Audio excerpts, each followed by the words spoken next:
Greetings, fair listeners, and thank you for joining me once again as we celebrate stories and storytelling in all their forms, and the bards and artists who bring them all to life. I am the Tale Collector, and your host, Erica Adams.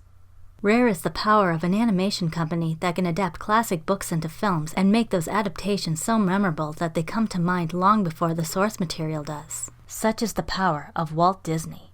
And even as an adult who by now has read and studied many of these books, I am most certainly no exception.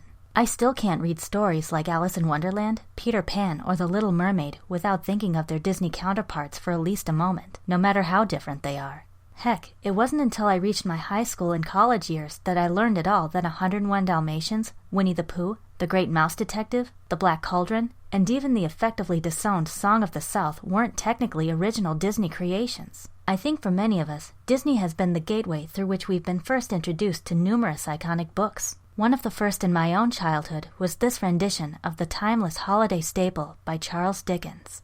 Presenting Mickey's Christmas Carol, released December 16, 1983, and rated G, ages 5 and up.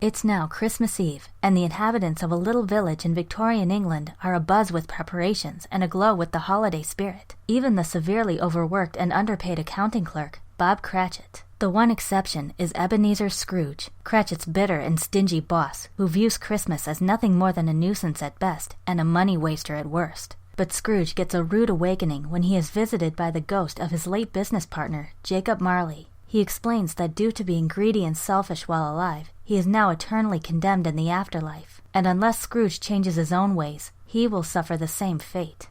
Being warned that the three ghosts of Christmas will come to him later that night, Scrooge must heed their advice or risk losing everything and being forever alone in life and in death. Now I know that most, if not all of you, are already quite familiar with this synopsis. That being said, there are some points that I can't explain without giving spoilers for this particular adaptation, so please consider yourself warned. In addition to Dickens' 1843 novella, Mickey's Christmas Carol is also based on a 1974 Disneyland record audio musical entitled An Adaptation of Dickens' Christmas Carol. It debuted in the U.S. alongside a Christmas reissue of Disney's 1977 feature film, The Rescuers, incidentally also based on a book. Go figure. It was the first Disney animated theatrical short to both feature Mickey Mouse since 1953's The Simple Things, and to garner a Best Animated Short Film nomination since 1948's Mickey and the Seal. It also marked the debut of Alan Young as the voice of Scrooge McDuck, who would be played by Young up until his death in 2016. The title itself is a misnomer, as the real star of the show is not Mickey. I'm sure you can guess who is. It goes without saying that Disney's Scrooge got more than just his name from Dickens' main character. Created by Disney comic artist Carl Barks in 1947, he was originally meant to be an antagonist for Donald Duck, just as much of a spiteful penny pincher as his namesake. But his growing popularity over the following years has caused him to be increasingly shown in a much kinder and more generous light, even to the point of his becoming a canon member of the Duck family, as seen in the DuckTales TV series of the late 1980s and its 2017 reboot. I think it could be argued that here, not only is Scrooge brought back to his miserly roots, but is therefore a quote-unquote living example of metafiction in his own right. Now obviously there have been tons of film and TV adaptations of A Christmas Carol over the years, before and after this one, many of which have also featured characters from well-established franchises aimed for and beloved by younger audiences. The Flintstones, The Jetsons, Mr. Magoo, The Smurfs, Looney Tunes, Sesame Street, The Muppets, you name it. In my experience, these specials tend to present one of three scenarios. Number 1. The franchise characters put on a play of A Christmas Carol, and the episode's story proper occurs literally behind the scenes within their own respective universe. Number 2. A particular character who is already disagreeable in accordance to his franchise finds himself in a situation that mirrors the Christmas Carol plot, sees the error of his ways, and learns to show his softer side by the end, though he usually remains disagreeable overall. Or number 3. The characters reenact the story within a Dickens-style universe, but still act like their natural selves, utilizing any or all of the contemporary language, slapstick, running gags, quirky personality traits, etc. that they may be known for.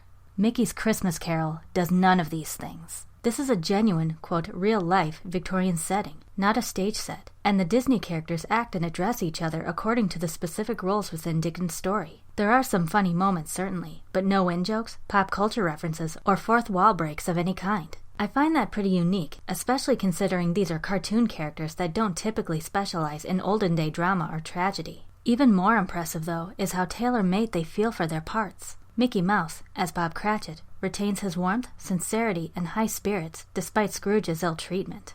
Donald is still Scrooge's nephew, only he goes by Fred now. He's as stubborn as he ever was, but that just makes him and his enthusiasm for the holiday all the more endearing, even when he's taking a beating. Goofy plays Jacob Marley.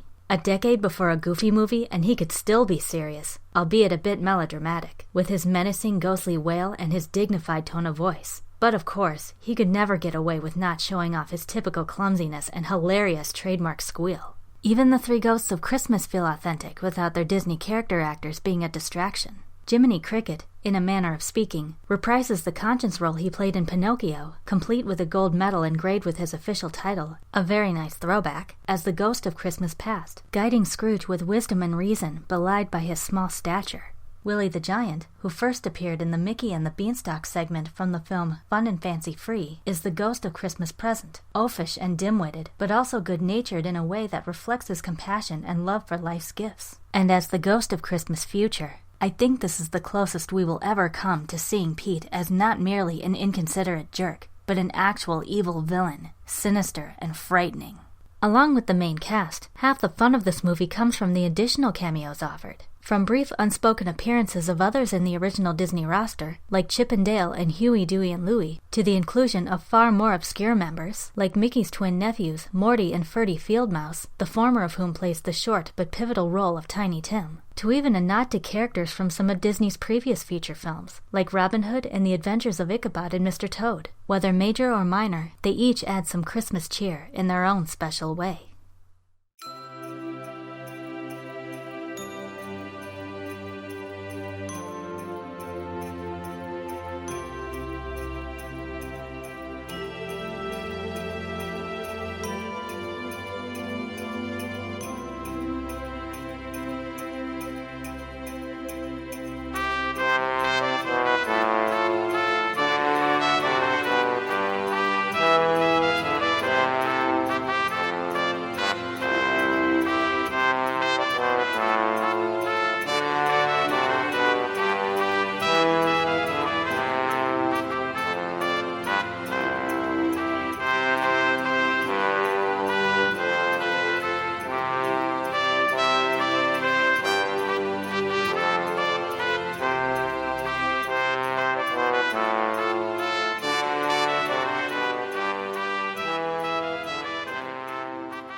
For anyone looking for an entertaining but faithful and palatable adaptation with which to introduce children to Dickens' illustrious story, in my opinion, you really can't go wrong with Mickey's Christmas Carol. Of course, as is true in other family-friendly versions, a lot has been changed, glossed over, or omitted from the original source material, and Mickey, Scrooge, and the rest of the gang naturally inject this retelling with the typical humor and silliness we've come to expect from a Disney animated short. And yet they still succeed beautifully in treating the darker and more solemn moments of said source material with respect through their performances, keeping its splendor, spirit, and even the whole world of its author alive and intact, while never dismissing the cartoon qualities we know and love. In essence, a timeless holiday classic from the past brought to new life by a timeless animated cast to create a new timeless holiday classic for the present and future. Gather round next time for another tale you may have forgotten or have never heard before. Until then, listeners, may inspiration always find you.